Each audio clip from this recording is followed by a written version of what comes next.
সম্মানিত সুপ্রিয় দর্শকবৃন্দ, আসসালামু আলাইকুম রহমতুল্লাহি ওয়া বারাকাতুহু। আশা করি আপনারা সবাই ভালো আছেন। আজকের এই ভিডিওর মাধ্যমে কিছু জিনিস আপনাদেরকে দেখাবো এবং শোনাবো যে রাফসাউর আপনার খালা যে আমাদের সঙ্গে যে বিহেভটা করছেন, যে খারাপ ব্যবহারগুলো করেছেন এই সম্পর্কে বিস্তারিত থাকছে এবং সে ইমুতে কি বলছে। আসলে আমার ছেলে রাফি আমাকে খুব দোষারোপ করতেছে। এই বিভিন্ন বিষয় নিয়ে আমার উপরে খুব চাপ সৃষ্টি করতেছে। তো এগুলো দেওয়ার আমার উদ্দেশ্য ছিল না। এগুলো এখন না দিয়েও পারতেছি না। এগুলো এখন প্রুফ হিসেবে থাকবে। রাফসা, রাফনা যখন তারা ২ বোন বড় হবে তখন আসলে বিষয়টা জানতে পারবে।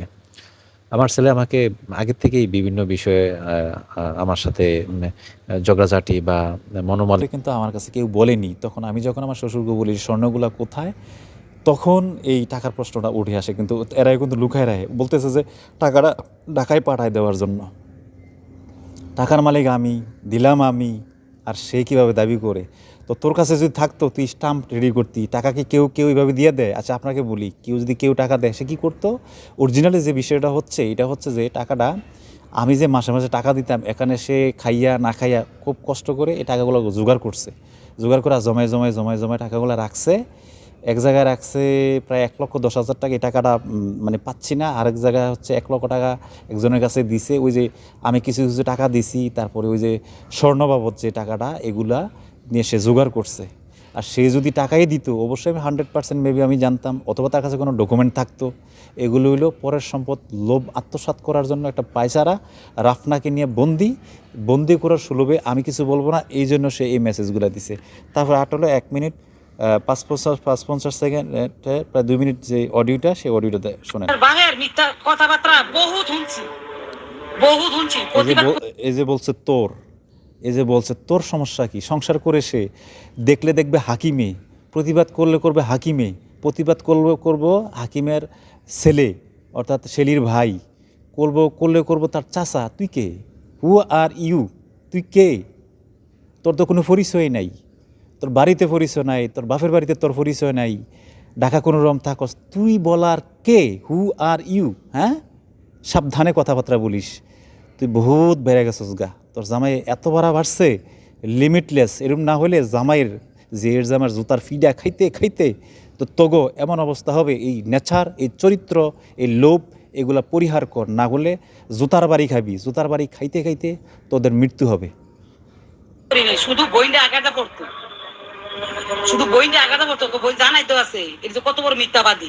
বইনটা আঘাত দিয়ে পড়তো, কত বড় শেয়ানা সংসার তার। কোনো কিছু হলে বইনটা আঘাত দিয়ে পড়তো, কিরূপ দেয় না? আমার বইনে 9 মাসে আমরা দেশের ভিতরে 9 মাসে একটা 7 মাসে একটা গর্ভধারিণী মহিলারা খাওয়ায়। এটা তো আপনি জানেন নাকি? আজকে 9 মাসের ভিতরে কি খাওয়ায়? কুসংস্কার। হ্যাঁ, কি হয়েছে বল? এই মহিলা বল। তুই আমার মা নাই, শাশুড়ির গোলামি আমার মহিলা বল। বইনে বহুত করছে, শ্বশুরের গোলামি বহুত করছে আমার বইনে। কিন্তু আপনার মায়ের দাও কই থাকতো না একটা মুরগার। তুই তো তোর শ্বশুরের গোলামি করে যেতে পারছিস না। সে তো শ্বশুরের গোলামি করছে, শ্বশুরের খেদমত করছে, আলহামদুলিল্লাহ সে জান্নাতি। তুই কি করছস? ডাস ওর চারিকোনার মধ্যে ফেরত হস। কি করছস তুই? কথা বলস তোর লজ্জা করে না? এই মেসেজগুলো দিছে তোর লজ্জাবোধ হয় না? তোর এখনো বিবেক বুদ্ধি খুলে নাই মহিলা? জব কইরা, হ্যাঁ, শুধু শ্যামাই সিন্দি ফাঁক কইরা পুত্রের বউডারে খাওয়াই। বেটির তো মা নাই, মরে না বাসে খাওয়াই। কিন্তু আমি ডাহাতে আমি 7-8 হাজার টাকা খরচ কইরা আমার বোনের লেগে। কি বড় লোক ও! আমার লোকে কইছে 2,000 টাকা খরচ করে নিছে। তোরে কইছে কে? বলছে তোর যাইতে দান্তি? তোরে বলছি, তোরে বলছি 2,000 থেকে 7 থেকে 8,000 টাকায় আসছে। ছোট লোক কোথাকার, লজ্জা করে না? তোদের কাছে টাকা চাইছি কোনো দিন? লজ্জা করে না? এসব মেসেজ দিছ বাচ্চাটা না জিম্মি করে। এখন বাচ্চাটা কিন্তু তখনও কিন্তু যখন সে মেসেজগুলো করছে তখন কিন্তু যমজ 2 বোনের মধ্যে রাফনা কিন্তু তাদের কাছে হ্যান্ড ওভার, জিম্মি, আমি কিছু বলতে পারবো না। আরে বাচ্চাটা তো আমার কাছে। মানে গায়ের লোম খেরিয়ে যায়। এসব অসভ্য মহিলা যে ঘরে থাকবে, যে সংসারে থাকবে, এই ঘর কোনো দিন উন্নত হবে না, কোনো দিন ইসলামিক অনুশাসন প্রতিষ্ঠিত হবে না। এইসব মহিলাদের কারণে কিয়ামত অতি সংগঠিত, অতি তাড়াতাড়ি কিয়ামত সংগঠিত হবে। কারণ এই হাদিসে আছে যে 70টা আলামতের মধ্যে প্রায় 62টি না 63টি আলামত দেখা দিয়েছে। তার মধ্যে একটা, যে পরের সম্পদকে নিজের সম্পদ মনে করে, যে পরের ঘরে কি হয় সেগুলো নিয়ে সমালোচনা করে, আত্মতৃপ্তি লাভ করে, মনোরঞ্জন করে, সমালোচনা করতে পছন্দ করে, এবং কি কুবুদ্ধি কুপরামর্শ দিয়ে একটা সংসার ভাঙ্গার পায়তারা করে, এইসব মহিলাদের কারণেই কিন্তু ইসলামটা আজ ধ্বংসের পথে। বর্তার থেকে শুরু কইরা আমি কোনো কিছু বাদ রাখছি না, সব রাইন্দা লয়ে গেছি, কিন্তু আমার বইনে খাইতে পারে না। ও পানি ভাত বিছরায় আর কাঁচামরিচ বিছরে খায়, কিন্তু আপনার বাপেরে ইয়ার থেকে অফিসের থেকে আইছে, নামাজ পড়ছে, এরপর আপনার বাপেরে বাদ দিছে, আপনার বাতিজারে দিছে, আপনার বাইরে ডাক্কাই না খাওয়াইছে, অথচ নিজে খাইছে না। তো কইলেন যে বই তোর লাগে আমি রান্না করে আনলাম, তুই খালি না, আমার কি মনে শান্তি লাগলো, তুই তারারে দিলি। চিন্তা করছেন, সে রান্না বান্না করে গেছে, বোন সাথেও গেছে, তুই রান্না বান্না করেছ, তোর পার্সোনাল ব্যাপার, তুই কি নিছস না ছিস আমরা বইলা দিছি। তুই বোন দেখতে গেছস, তুই রান্না বান্না করে নিয়ে গেছস, শ্বশুর শাশুড়িরে কেন দিল? সে নিজে খাইছে না, শ্বশুর শাশুড়িরে কেন দিল? সে তো শ্বশুর শাশুড়ির ভক্ত, আল্লাহ ভক্ত, ইসলাম প্রিয়। তুই নামাজ রোজা তো ফরস না, তোর জীবনে তুই নামাজ রোজা ফরস নাই। তুই তো একঘেয়েমি করে রাখছস নিজেকে, নিজের সুখ শান্তির জন্য শ্বশুর শাশুড়ি বঞ্চিত করে রাখছ, আত্মীয় স্বজন বঞ্চিত করে রাখছ। তোর বাসায় কেউ যায়, কোন আত্মীয় স্বজন যায় তোদের বাসায়, সে তো শ্বশুর শাশুড়ি নিয়ে সংসার করে স্বামী নিয়ে সন্তুষ্ট ছিল, ভালো ছিল। ভালো না থাকলে 17-18 বছরের একটা ফ্যামিলিতে একটা মেয়ে কখনোই বিলং করতে পারে না। আর তুই শ্বশুর শাশুড়ি কেন রান্না করে নিয়ে গেছে, শ্বশুর শাশুড়ি কেন দিল, তার মনে দেখছেন আপনারা এটা বিচার করেন। কারণ এই রিয়াকশন ভিডিওগুলোতে আসলে অনেক কিছু বেরিয়ে আসে, যে বড় বোন, শেলির বড় বোন কীভাবে একটা সংসারে আগুন লাগাইতো আগে, কীভাবে কুবুদ্ধি দিত। সে এখন মরে যাওয়ার পরে তার আত্মীয়তা নাই, টাকার লোভ করতেছে, টাকাগুলা কার, এইগুলা নিয়ে প্রশ্ন করতেছে। তো তোর কাছে যদি হইতো, তো তোর বাড়িতে তুই লাগাইতি, তোর কাছে তুই রাখতি। তোর কাছে কি অভাব ছিল? তোর কাছে জাগার অভাব ছিল না? ব্যাংকে কোনো অভাব ছিল? তোর কাছে রাখতি, তো তার কাছে কেন দিতি? তোর টাকা না, এই জন্যই পায়তারা করতেছস। তোর হবে করতে গিয়ে এগুলো তুই দাবি কীভাবে করস? তোর লজ্জাবোধ করে না? এরকম নাহলে তুই রাস্তায় গিয়া থালা নিয়ে বস। এই যে তুই তো টিকাটিলি থালাস, উইমেন্স কলেজের পাশে থাকিস, থালা নিয়ে রাস্তায় গিয়া বস, ভিক্ষা দিব মানুষ। এই টাকাগুলা দাবি করার চেয়ে রাস্তায় ভিক্ষা কর। ভিক্ষা করলে তোর অনেক ফায়দা হবে, মানুষ অনেক তোর দান করবে। আর বলবি যে আমার কিচ্ছু নাই, আমি অনাথ, আমি এতিম হয়ে গেছি, আমি শেষ হয়ে গেছি। হ্যাঁ, লজ্জাবোধ হয় না মহিলা? এখনও তোর ইসলাম প্রতিষ্ঠা তোর ভিতরে হয়নি? হ্যাঁ, তুই কি ভুলে গেছিস ইসলাম? কিভাবে দেখেন একটা মহিলা? হ্যাঁ, আমি সবই বুঝি, এটি যেমন খাইছে আমি খাইলাম, আমার বইনের রান্দান সেটা না দিলে এটি হুড়োহুড়ি শুরু করে দিব, এটি এরকম না দান থাকে, এটি খাও। চা আমাদের ফ্রিজ গিয়ে তুই চেক কর, আর তোর ফ্রিজও আমরা চেক করবো, যে তোর ফ্রিজও চেক কর, ডাক্তারের ফ্রিজও কি আছে না আছে। একটা 3টা ফ্রিজও ভরা। সে ফকিন্নি না, তোদের মতো ভিখারি না। হ্যাঁ, তোদের মতো ভিখারি না, তার নাম কাম আছে। রোস্তম ডাক্তার, তার নাম কাম আছে। তোদের মধ্যে ভিখারি চাই গিয়া তো আমার ফ্রিজে কী আছে না আছে। তোদের এইগুলোর জন্য সে খাইয়ে বইয়ে থাকে না। আল্লাহর রহমতে মানুষ জানে রোস্তম ডাক্তারের কি আছে না আছে, সবাই জানে। অহংকারী করি না, অহংকার করলে এটা পতনের মূল হয়ে যায়। কিন্তু তোর কথায় আমরা কোনোদিন বলিনি আমরা এই আছে সেই আছে, কিন্তু তোর কথাই বলতে আজকে বাধ্য হচ্ছি। এগুলোও বলতাম না যে আমাদের ফ্রিজে কি আছে, দেখ, খায় না খায় যায়, দেখ যাইয়া তো বাড়া থাকো কে দিয়ে এটি হুড়োহুড়ি করি না দানে দিয়ে। আমার বোনের লেগে রাইন্দা নিছি, অথচ আপনার বাইরে ডেকেই না খাওয়াইছে, আপনার বাতিজারে ডেকেই না হয়েছে, আপনার বাইর বাইতে আসতো না, আপনার বাজারে ডেকেই না খাওয়াইছে।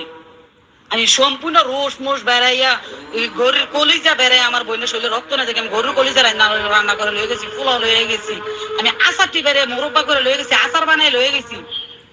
জ্বালা। এবার চিন্তা করেন স্যার, এগুলো বলার তো তার কোনো অর্থ আসে না। এখন বাচ্চারা কীভাবে সুস্থ থাকবে, তার কাছে আসছে, এগুলো হলো তার মেইন প্রশ্ন। এগুলো বলার তার কোনো ইখতিয়ার আছে? তার সাথে কোনো ঝগড়া আছে আমার? কিন্তু ওদের হলো এদের মাস্টার প্ল্যানিং করা, যে তারে দিয়ে কথাগুলো বলা হবে। এটার মাস্টার প্ল্যান হচ্ছে যে টোকাই মজিব আর তার মেয়ে আছে 2-3টা, এগুলো তাদের একটা মাস্টার প্ল্যানিং করছে কীভাবে টাকাটা এভাবে সুন্দর ঘরাই নেওয়া যায়। আমাকে কীভাবে জিম্মি করছে, যে তারা তো এখন বাচ্চারা নিয়ে আসছি, তারা যে এমনি শুনবে।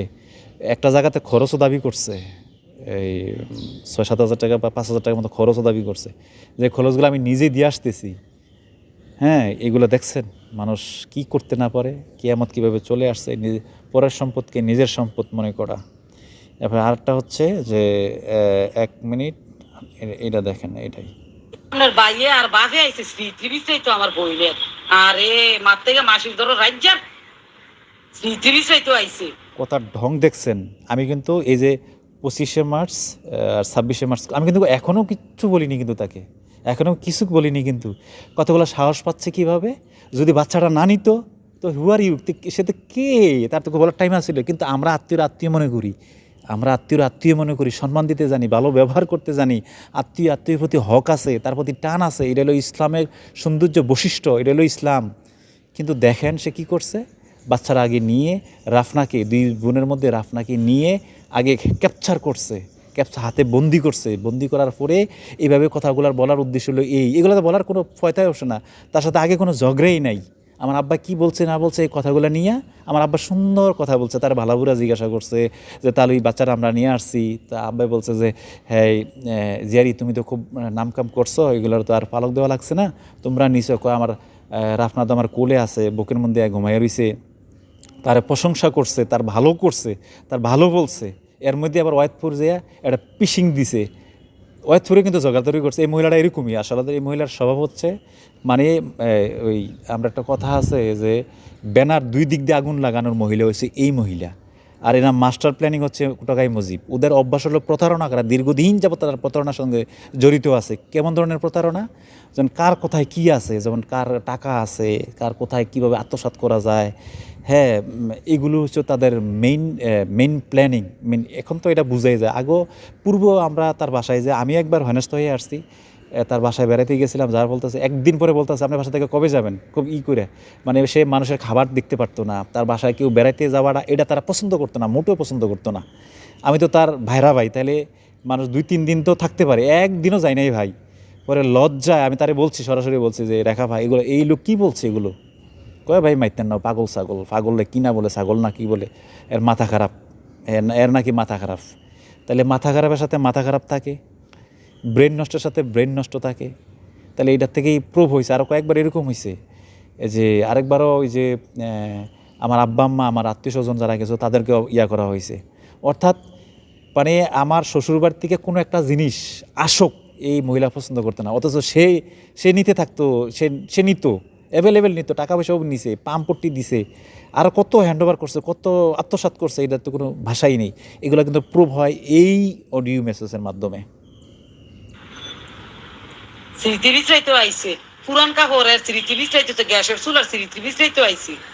পুরান কাপড়টা দিল কাটা, বোরকাটি দিল কাটা, স্মৃতি বিষয় তো যে নাবালক বাচ্চাটি 2টা এতিম সে উইরা 2টা বাচ্চা যে হইছে, আমার বোনের জন্ম দিয়ে গেছে 3 মাসের বাচ্চা রাইকে আমার বোনে মরে গেল গা। 2টা বাচ্চা দিয়ে আমরা লই এলাম, কো আপনার বাপ মা না বোনেরা আগাতে করে কইলো না যে আমার বোনে মরে গেছে, আমার বাইর বউ, আমার পুতের বউ মরে গেছে গা। 2টা বাচ্চা থেকে একটা হইলে আপনারা নেন, আর একটা আমরা ফালি। কই আপনার বাপে না আপনার বই নেইতেন, আপনার বাইরে দি কইলো না, মুখটা দিয়ে নাম নদী কইলেন না। আমরা কইলাম না, আপনারা কে বলছে নেওয়ার জন্য? এই মহিলা তোরে বলছি আমরা তোরা না নিলে, তোরা যদি না নিতি, তোদের তো প্ল্যান ছিল মাস্টার প্ল্যানিং আত্মসাৎ, তোরা যদি না নিতি আমাদের ব্যবস্থা, আমার বাচ্চা আমি কীভাবে কী করতে হবে না করতে হবে এটা আমরা ব্যবস্থা করতাম। তোরা কইছি, তোরা ভাবে ধরছি যে নে, তোদের মনে উদ্দেশ্য ছিল একটা, নিয়ে সেরা এজিম্মি করবি। তোরা বলছি আমরা যদি রাফনাকে যদি আমরা যদি কোনো ব্যবস্থা না হইতো, তোরা না নিতি, তো আমরা অন্য কোনো হ্যান্ডওভার করতাম প্রয়োজনে, যা ব্যবস্থা আমরা করতাম, সন্তান আমরা ব্যবস্থা করতাম। তোরে বলছি, তোর এত দরদ পড়ছে কেন বাচ্চা নেওয়ার জন্য? ও টাকা, মোবাইল, জিনিস, বোকরা, এইডা পারতি না, বেড়ে উড়ে নিয়ে যেতে পারতি। যদি পারতি বন্ডারে বেড়ে উড়ে নিয়ে যেতে পারতি। তুই এরম হইলে তো এতই যদি দরদ থাকতো, এতটা বিয়ে দেওয়ার কি দরকার ছিল? তুই যদি সবই দিতি। মিথ্যাবাদী কোথাকার।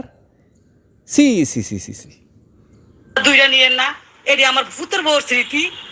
স্মৃতি কি পুরান কাপড় স্মৃতি নাকি রাইখা দেখে সন্তানটি স্মৃতি? পুরান কাপড় আজগা আছে, কালকা নাই। হ্যাঁ, 2টা বাচ্চা দিয়ে আমরা লই আইছি। কেন লই আইছি জানেননি? এই যে রাত্রেবেলা আমার বোনের যে মারি দিয়ে আইলাম, রাত্রেবেলা যে আমরা আমার বাইর বউ আমি যে আমার বোনের খাট